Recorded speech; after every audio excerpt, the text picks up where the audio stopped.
खास कार्यक्रम बिहार समाचार। बिहार समाचार में हम खबरें लेते हैं बिहार से जुड़ी तमाम ताजा तरीन खबरों को। आप हमारे साथ बने रहने के लिए चैनल को सब्सक्राइब जरूर कर लीजिएगा और वीडियो पसंद आए तो लाइक जरूर करिएगा। सबसे पहले और बड़ी खबर उठाते हैं पंचायतनामा से जुड़ी खबरें, यानी कि नल जल योजना क्रियान्वयन के लिए सरकार अब बिल्कुल तैयार है। शीघ्र ही अप्रैल महीने से नल जल योजना पर विशेष काम कराने की बात बिहार सरकार ने कही है। और इधर जल जीवन हरियाली के तहत अब 16,680 जल संरचनाओं व 3,589 कुओं को अतिक्रमण मुक्त कराया गया है। सूबे में आहार पैन को अतिक्रमण से मुक्त करने की मुहिम काफी तेज होगा अप्रैल महीने से।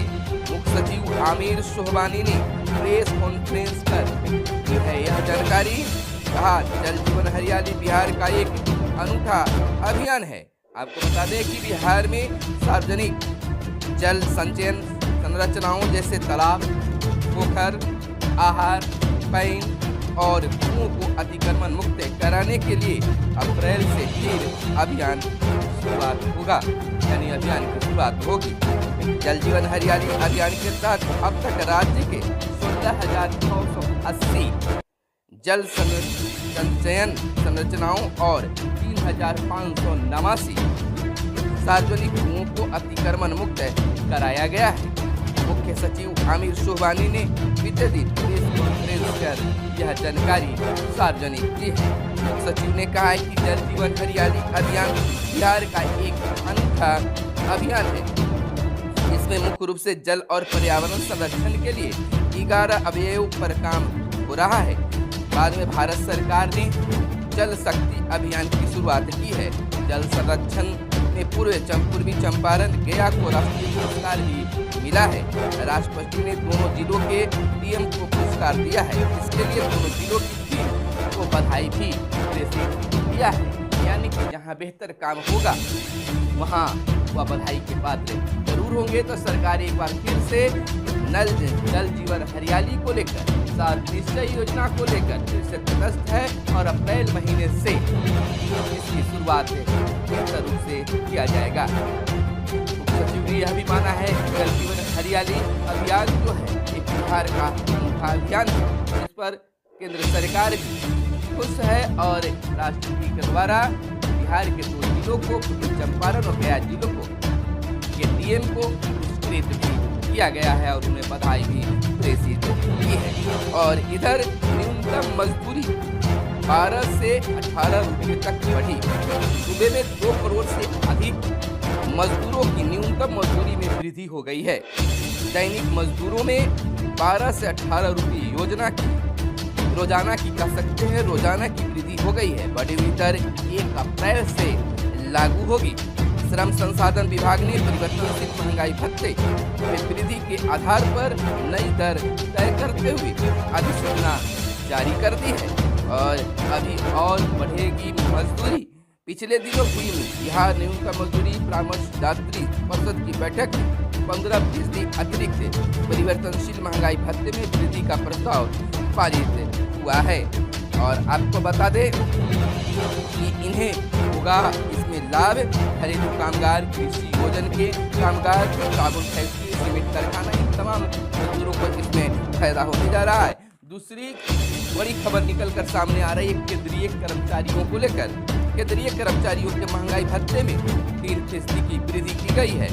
1.16 करोड़ से ज्यादा कर्मचारियों और पेंशनरों को यह लाभ मिलेगा। केंद्रीय मंत्रिमंडल की बैठक में यह फैसला लिया गया है। आपको बता दें भारत सरकार ने केंद्रीय कर्मियों के महंगाई भत्ते यानी डीए और महंगाई से राहत को 3% बढ़ाकर 34% कर दिया है। इसमें केंद्र सरकार के 1.16 करोड़ कर्मियों व पेंशन भोगियों को लाभ मिलेगा। और जैसा कि आप जानते हैं कि केंद्र सरकार के अनुरूप, केंद्रीय कर्मचारियों के अनुरूप भारत सरकार भी महंगाई भत्ता में वृद्धि करती है।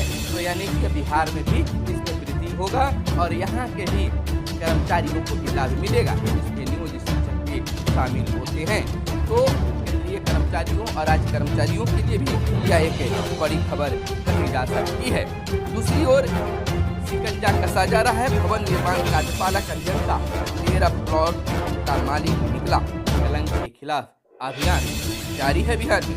आपको बता दें, मोतिहारी में तैनात भवन निर्माण विभाग के कार्यपालक अभियंता मधुकांत मंडल के खिलाफ आय से अधिक संपत्ति मामले में मामला दर्ज किया गया है और मामले में बाद निगरानी अन्वेषण ब्यूरो ने बुधवार उनके ठिकानों पर छापेमारी की।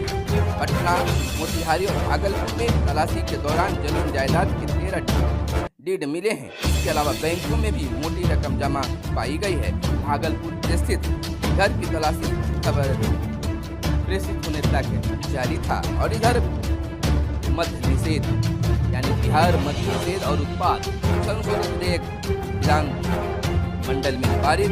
जहरीली शराब पीने से यानी जहरीली शराब से मरने वालों के परिजनों को कोई राहत नहीं मिलेगी।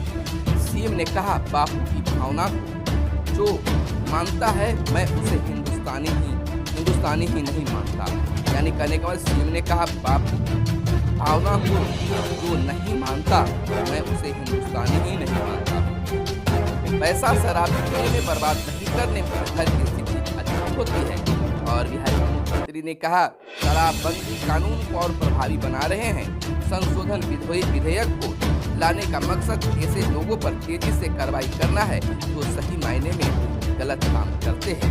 आपको बता दें, मुख्यमंत्री नीतीश कुमार ने स्पष्ट तौर पर कहा है कि जहरीली शराब पीकर कोई मरता है तो उनके परिजनों को कोई राहत नहीं दी जा सकती है। कहा कि बापू की भावना को जो नहीं मानता मैं उसे हिंदुस्तानी ही नहीं मानता हूँ। ऐसे लोग अयोग्य और महापापी हैं। यानी कि अब शराब पीने से मरेंगे तो किसी प्रकार की कोई राहत उनके परिवारों को नहीं मिलेगा। पहली बार शराब पीकर पकड़े गए तो जुर्माना देकर छूटने का ही प्रावधान है। आपको बता दें कि बिहार मद्य निषेध और उत्पाद संशोधन विधेयक 2022 को बिहार विधानसभा में बीते दिन दोनों सदनों में पारित कर दिया गया है। दोनों सदनों में पारित विधेयक में संशोधन के अनुसार पहली बार शराब पीते या नशे में पकड़े गए व्यक्ति को जुर्माना देने पर छोड़ा जा सकता है। जुर्माना नहीं चुकाने की सूरत में 1 माह के साधारण कारावास की सजा प्रावधान बनाई गई है। और आरआरबी एनटीपीसी का संशोधन रिजल्ट जारी हुआ है। रूस वादे से मुकरा चेरनीहिव में दागे खोले और पैन आधार न जोड़ा तो 1000 का लगेगा जुर्माना। केंद्रीय प्रत्यक्ष कर बोर्ड ने कहा है कि गुरुवार तक पैन को आधार से नहीं जोड़ने वाले करदाताओं 500 से 1000 रुपये तक का जुर्माना भरना होगा। पैन को बायोमेट्रिक आधार से जोड़ने की अंतिम तारीख 21 मार्च 2022 है। इसमें समय सीमा का अनुपालन नहीं करने पर पैन निष्क्रिय हो जाएगा। तो इस तरह से कई नियम कानून बन रहे हैं, शिकंजा कसा जा रहा है। तमाम चीजें आम लोगों के लिए ही किया जाता रहा है। आपको बता दें कि शोर शराबे के बीच सुनील सिंह का फिर निलंबन, वापसी। बिहार विधान परिषद में बीते दिन राजद के सुनील कुमार सिंह के निबंधन प्रकरण को लेकर पक्ष विपक्ष में नोक-झोंक चला। सोमवार की घटना को लेकर माफी मांगने के मामले को लेकर राजद के सुनील सिंह और सत्ता पक्ष के नीरज कुमार रह गए। बीच में कार्यकारिणी सभापति अवधेश नारायण सिंह भी उन्हें गलती का एहसास कराते रहे, लेकिन सुनील सिंह नहीं माने थे। और इधर आपको बता दें कि बिहार में 8386 शारीरिक शिक्षक नियुक्त होंगे। आवेदन 11 अप्रैल से लिए जाएंगे। 12 मई को जिला स्तर पर कैंप का आयोजन किया जाएगा। राज्य के मध्य विद्यालयों में 8386 शारीरिक शिक्षकों एवं स्वास्थ्य अनुदेशकों की नियुक्ति होगी। इसके लिए अभ्यर्थियों से 11 से 26 अप्रैल तक आवेदन प्राप्त किए जाएंगे। चयनित अभ्यर्थियों को नियुक्ति पत्र 28 मई को दिया जाएगा। और इधर बड़े शराब तस्करों पर कार्रवाई नहीं होने पर सचिव निकल कर आई है और स्टाफ नर्स निभाएगी CHO की भूमिका। वैकल्पिक व्यवस्था के तहत सप्ताह में 3 दिन रहेगी प्रभार में। ग्रामीण क्षेत्रों में बुनियादी स्वास्थ्य सुविधाएं मुहैया कराने का है लक्ष्य। और छात्रों के आंदोलन के बाद हुआ रिजल्ट में संशोधन, रिजल्ट का है मामला। और दरोगा ने 25 लाख की जमीन खरीद 80 लाख में बनवाया मकान। कलंक के खिलाफ यहाँ भी अभियान जारी है। रानी तालाब के तत्कालीन थानेदार सतीश कुमार सिंह पर बालू माफियाओं के साथ साठगांठ में बड़ी कार्रवाई की गई है। और इधर सीवरेज निर्माण का पैसा बैंक में गंगा में जाता रहा गंदा पानी।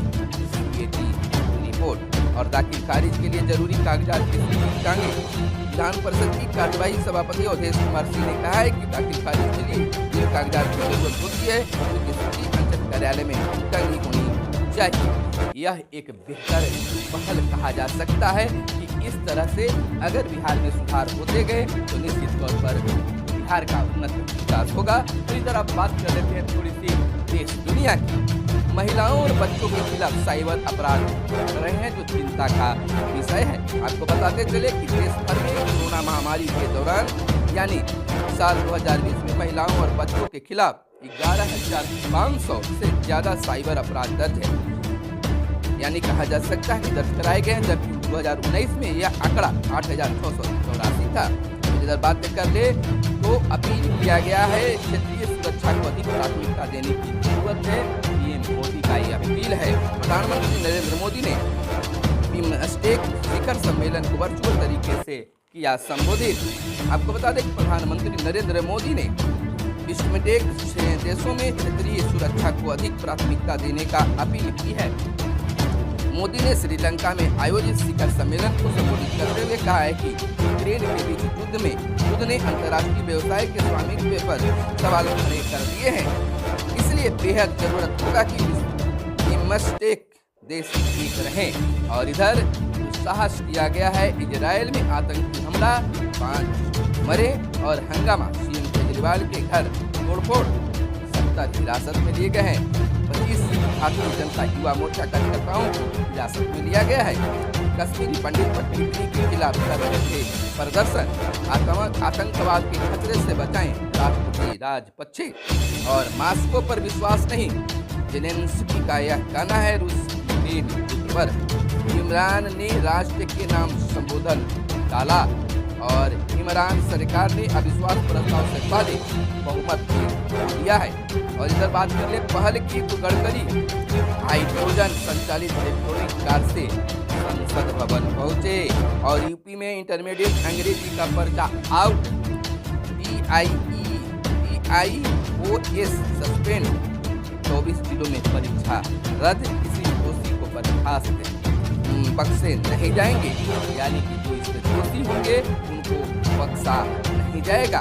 और बात सोशल मीडिया की करते तो सोशल मीडिया पर अभिनेत्री दिया मिर्जा ने अपनी बेटी समायराना रेखी की जन्मदिन पर एक दिल छूने वाला एक नोट लिखा है।